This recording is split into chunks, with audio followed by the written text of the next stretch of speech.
How do you create an unreal customer experience that creates clients for life? Good morning. This is Maria Quattrone with Ryzen Real Estate. And this morning I wanted to talk to you about creating an amazing customer experience. So, what does that mean? And what can you start with? So, one of the things that I like to do is what we call future pacing. And future pacing is telling your clients upfront what is going to happen, what to expect, when it's going to happen, right? And also through this process, because when you're buying and selling real estate, there's all kinds of things that are going to happen during the process. And I like to say, listen, things are not perfect. They're never, ever going to be perfect because we as humans are not perfect individuals.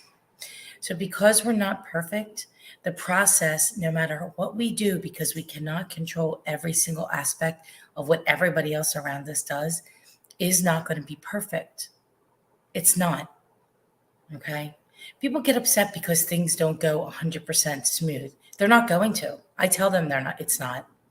It's not going to go 100% smooth. However,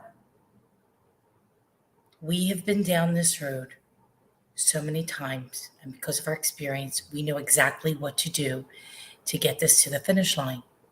And trust that we have your back and we know all the things behind the scenes that need to happen that you don't even know that are happening, okay? And at the end of the day, this is going to get done. And so future pacing and making the clients aware that there may be a little bit of bumps in the road. When the bump in the road happens, they go, oh yeah, you know what? Maria and her team said that. They said that there may be a little bit of bump in the road. Okay. They said there might be a little bit of bump in the road, but they also told me that they got this and they know exactly what to do to get the job done. So that is something that from the very beginning that I would stress that creates a good customer experience. Okay. You never want the client to call you. When the client's calling us, there's a problem, meaning we haven't communicated enough to our client to let them know what's going on. We always want to over communicate. I will tell you this, nobody ever got in trouble for over communicating. So over communicating what the next steps are, what's going to happen. You can do this in a lot of different ways. You can do this by having, here's the next steps outline. You can do this by sending them a video of what's going on. You can simply do it by speaking to them on the phone and telling them everything that's going to happen. And you have to ask the client, do you want me to just to get this done and let you know when it's done? Or do you want to know what's happening every step of the way? Because remember, there's four different types of, well, there's a lot of different types of personality types, but there's four major ones, okay? And how people like to be communicated with. So you have the driver who just wants it done. They want to get it done. They just don't want to hear all the details. You have the expressive that wants to be heard. You have somebody who's analytical, who wants to see things in writing and on paper. And then you have the more amiable person who kind of like everybody's friend, and they just want to know everything is good and taken care of and all that kind of stuff. So these are also important elements when delivering a great customer experience, because you have to know who your audience is. You have to know who you're talking to. Okay, so these are some of the things we talk about all the time. If you only can relate to yourself or your other personality type, so for me, it's a dry or expressive. If you only can relate to those two, then everything is going to be like, hurry up, hurry up, hurry up, da da da da da. And then the person that's analytical is going to go, wait, hold up. Wait, I don't even, they will be confused. They will not be happy. They don't know what's going on, and they like to see things in black and white. So understand who your audience is so you can give them a wow experience. And you give them a wow experience by a couple things. One, first telling people what they need to know. Okay. And this one is really hard for a lot of people, and I don't know why, but telling people the truth quickly and swiftly.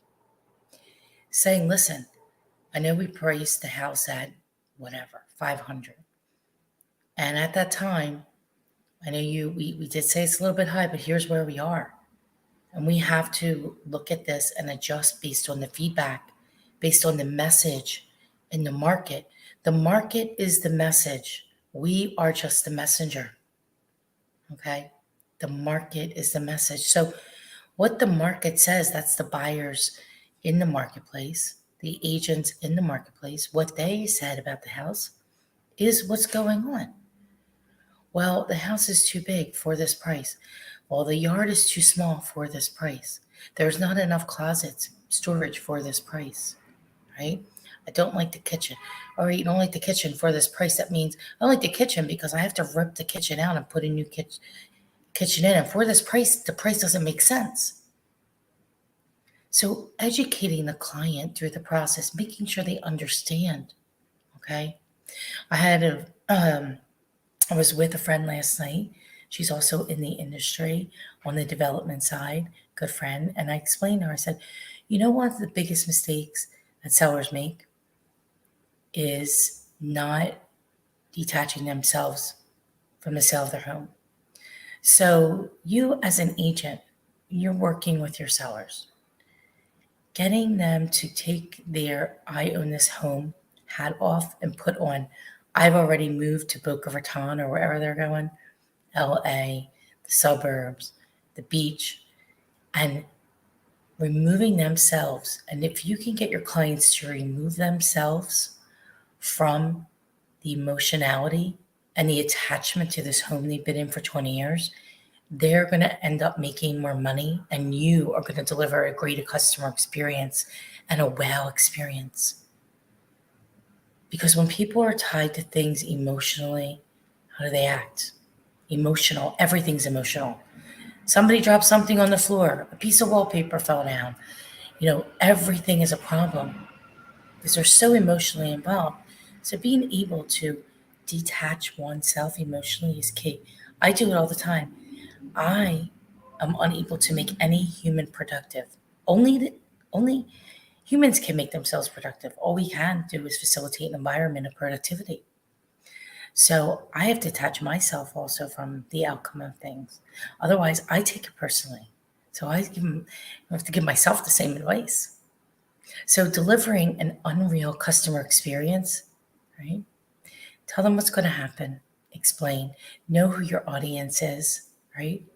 Don't ever have them call you. If they're calling you, you didn't explain something well enough. You want to make sure you explained it. So you anticipate what's next so they don't have to. You anticipate as the agent what's next so the consumer doesn't have to and they don't have to wonder. It's about over communicating sometimes. Okay? Super important. Super important.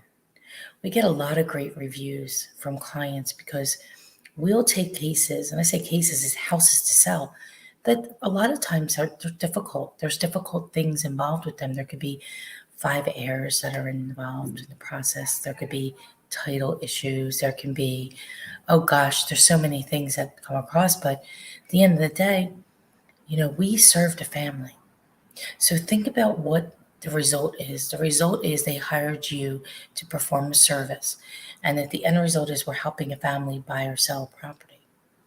And sometimes, yes, it can be very emotional, but it's our job as real estate professionals to take the emotion out of it, right? And then this way, we can deliver the best customer experience. It's all about the process of it. So this is your Rise in Real Estate tip of the week. How to deliver a best customer experience. I hope you enjoyed it. Let me know. Give me some likes or comments. Have a great week, everybody. I'll see you next week.